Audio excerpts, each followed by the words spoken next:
This is a speaking circle, and 2 of you are brand new to it, and the rest of you have been here at least a few times. But it's the same work for everyone. Getting comfortable in your body in front of a group, in your skin, in your being.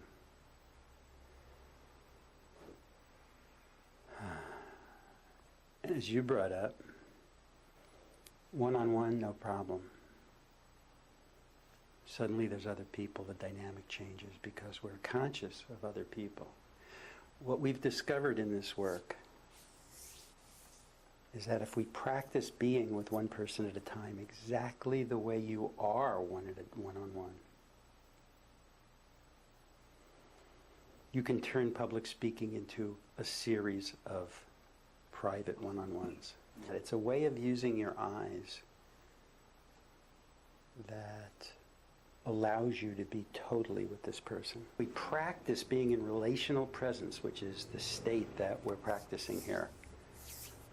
It's almost a muscle that we had when we were little toddlers. You see a 2-year-old. We had that, and then early on we probably were, it wasn't safe necessarily to have our eyes wide open because of what we were getting back, whether from parents or school or the neighborhood. It wasn't safe, couldn't look. So we started hiding. And what we're doing here is re-gazing, because the first instruction in the work we're doing all day is for you, the listeners, to practice giving this kind of soft attention and allowance. It's a listening meditation. So the practice is in relational presence, to be with, not trying to connect. Isn't that interesting? We all want to connect, but by trying to connect is how we lose it. It's like grabbing. We need to assume a connection, whether it's a spiritual sense or, of oneness, or, physicists will tell us we're all connected through the center of the earth. We're all connected through the law of gravity. We're all attracted to the center of the earth. In any case, whatever you bring up in front of a group, whether it's an intellectual knowledge or a feeling or an intuition, it's to assume the connection. So I'm already connected with you. I don't have to try. I don't have to do anything. No effort. All I'm doing is inviting the connection to reveal. There's an allowance, an invitation. And it's kind of metaphorically a muscle that we that atrophied somewhat by avoiding it for survival, for good reason. So we practice being with in a safe environment like this, absolutely safe to go through anxiety or go through the contraction and start to feel the pleasure of the company. So the people you'll see here who've been coming a lot, you say, why are they so comfortable? Their brains are being rewired, as yours will be to start today, to tolerate attention without having to perform. There's a sign in the back that says easygoing in the not knowing, to not know where you're going. Now, some people come here with some ideas about things they want to talk about to get some clarity on. Not so much practice of speech, but to think out loud. Especially when you're starting, important not to have an agenda. Because an agenda sometimes is to avoid the work, which is to not know.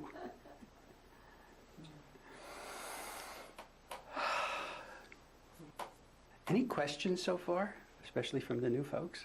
Can I just share something? Sure. The memory that came up when you were saying very early age, sort of caught out by not wanting the I wasn't supposed Yes. to. I had a father who would look at me with contempt. Father gaze we needed and want and support is, I'm on your side, you can do anything you want. Not a demand, but you can do anything. But if you're getting from your dad, you can't do anything, then you project, as I did, as I started to become a speaker, realize why I had absolute deer in the headlights fear, because every man I'd look at, I'd project my dad having contempt for me. And every woman I'd look at, I'd see my mom having pity. So I had to create something where I re-gazed myself. Do you think it's helpful to know what those things are, or does that matter? It doesn't matter.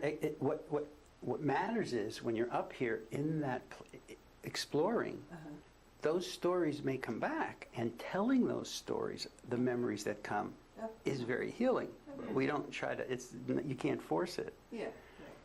But that's one of the things that if people come in to keep planning things, they never get to. Yeah, what's underneath that? But yeah, if you do this enough, you will absolutely, those stories will just show up Okay. in their own time Okay. when they're safe to tell. Right. I'll be facilitating from back there, creating a space. And I'll go over the 3 guidelines, which I hit on a little, but to be really clear, 3 guidelines. 1, the listeners are doing all the work. So we ask you to be steadily up here with the person. And the second guideline is when you're up here to avail yourself one person at a time. And notice as we go along, I'm slowing this down. I'm being with this person until I finish a sentence. And then I notice I'm leaving. And before I speak, if I speak at all, and you never have to speak in this work, I notice the eyes are there. I used to look, when I was in my scaredy days, for somebody smiling like this. If I didn't see everyone smiling like this, hey, if I saw 10 people smiling like this and the 11th person was just being natural, I think I lost that person. I got to get that person. Now I see what looks like neutral eyes, and I just see it as a listener that I am giving positive regard to.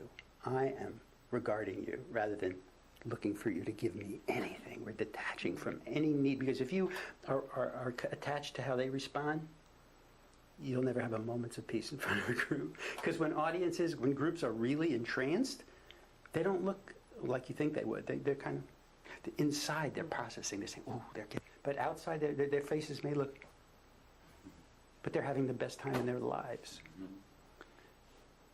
So you can't look for anything, you're providing positive regard. Okay, so that's the second guideline, is being with one person at a time. And the third guideline is confidentiality, to make it absolutely safe here in this room to say anything, because who knows what's going to come up that might be sensitive. We do not respond to content. We don't talk to other people about what they said. We're going to start the